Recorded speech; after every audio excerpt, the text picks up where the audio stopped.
एक समय स्वर्गलोक में सबसे बड़ा कौन के प्रश्न को लेकर सभी देवताओं में वाद विवाद प्रारंभ हुआ और फिर परस्पर भयंकर युद्ध की स्थिति बन गई। सभी देवता देवराज इंद्र के पास पहुंचे और बोले, हे देवराज, आपको निर्णय करना होगा कि 9 ग्रहों में सबसे बड़ा कौन है। देवताओं का प्रश्न सुनकर देवराज इंद्र उलझन में पड़ गए और कुछ देर सोचकर बोले, हे देवगणों, मैं इस प्रश्न का उत्तर देने में असमर्थ हूं।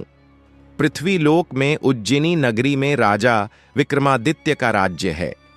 हम राजा विक्रमादित्य के पास चलते हैं क्योंकि वह न्याय करने में अत्यंत लोकप्रिय हैं।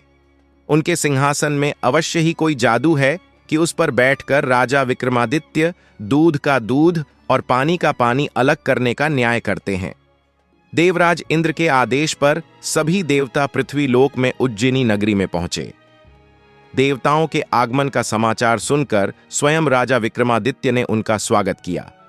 महल में पहुंचकर जब देवताओं ने उनसे अपना प्रश्न पूछा तो राजा विक्रमादित्य भी कुछ देर के लिए परेशान हो उठे, क्योंकि सभी देवता अपनी अपनी शक्तियों के कारण महान शक्तिशाली थे।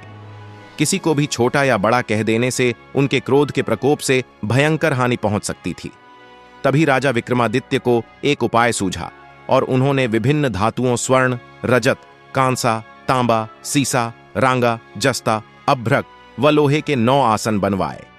धातुओं के गुणों के अनुसार सभी आसनों को एक दूसरे के पीछे रखवाकर उन्होंने देवताओं को अपने अपने सिंहासन पर बैठने को कहा। सब देवताओं के बैठने के बाद राजा विक्रमादित्य ने कहा, आपका निर्णय तो स्वयं हो गया।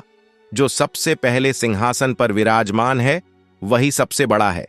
राजा विक्रमादित्य के निर्णय को सुनकर शनि देवता ने सबसे पीछे आसन पर बैठने के कारण अपने को छोटा जानकर क्रोधित होकर कहा, राजन, तुमने मुझे सबसे पीछे बैठाकर मेरा अपमान किया है।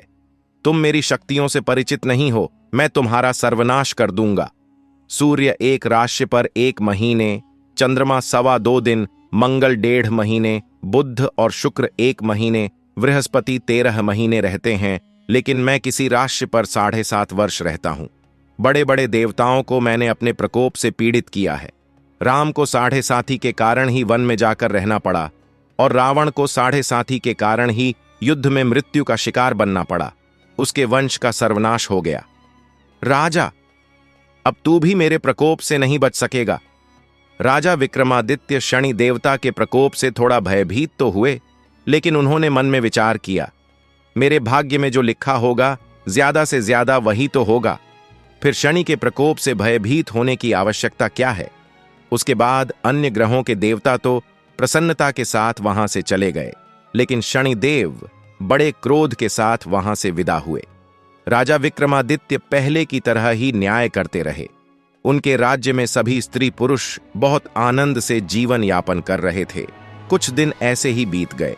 उधर शनि देवता अपने अपमान को भूले नहीं थे। विक्रमादित्य से बदला लेने के लिए एक दिन शनिदेव ने घोड़े के व्यापारी का रूप धारण किया और बहुत से घोड़ों के साथ उज्जैनी नगरी में पहुंचे। राजा विक्रमादित्य ने राज्य में किसी घोड़े के व्यापारी के आने का समाचार सुना तो अपने अश्वपाल को कुछ घोड़े खरीदने के लिए भेजा। अश्वपाल ने वहां जाकर घोड़ों को देखा तो बहुत खुश हुआ, लेकिन घोड़ों का मूल्य सुनकर उसे बहुत हैरानी हुई। घोड़े बहुत कीमती थे। अश्वपाल ने जब वापस लौटकर इस संबंध में बताया तो राजा ने स्वयं आकर एक सुंदर व शक्तिशाली घोड़े को पसंद किया। घोड़े की चाल देखने के लिए राजा उस घोड़े पर सवार हुआ तो वह घोड़ा बिजली की गति से दौड़ पड़ा। तेजी से दौड़ता हुआ घोड़ा राजा को दूर एक जंगल में ले गया और फिर राजा को वहां गिराकर जंगल में कहीं गायब हो गया। राजा अपने नगर को लौटने के लिए जंगल में भटकने लगा, लेकिन उसे लौटने का कोई रास्ता नहीं मिला। राजा को भूख प्यास लगाई। बहुत घूमने पर उसे एक चरवाहा मिला। राजा ने उससे पानी मांगा। पानी पीकर राजा ने उस चरवाहे को अपनी अंगूठी दे दी। फिर उससे रास्ता पूछकर वह जंगल से बाहर निकलकर पास के नगर में पहुंचा। राजा ने एक सेठ की दुकान पर बैठकर कुछ देर आराम किया। उस सेठ ने राजा से बातचीत की तो राजा ने उसे बताया कि मैं उज्जैनी से आया हूं। राजा के कुछ देर दुकान पर बैठने से सेठ जी की बहुत बिक्री हुई। सेठ ने राजा को बहुत भाग्यवान समझा और उसे अपने घर भोजन के लिए ले गया। सेठ के घर में सोने का एक हार खूंटी पर लटका हुआ था। राजा को उस कमरे में अकेला छोड़कर सेठ कुछ देर के लिए बाहर गया। तभी एक आश्चर्यजनक घटना घटी। राजा के देखते देखते सोने के उस हार को खूंटी निगल गई। सेठ ने कमरे में लौटकर हार को गायब देखा तो चोरी का संदेह राजा पर ही किया।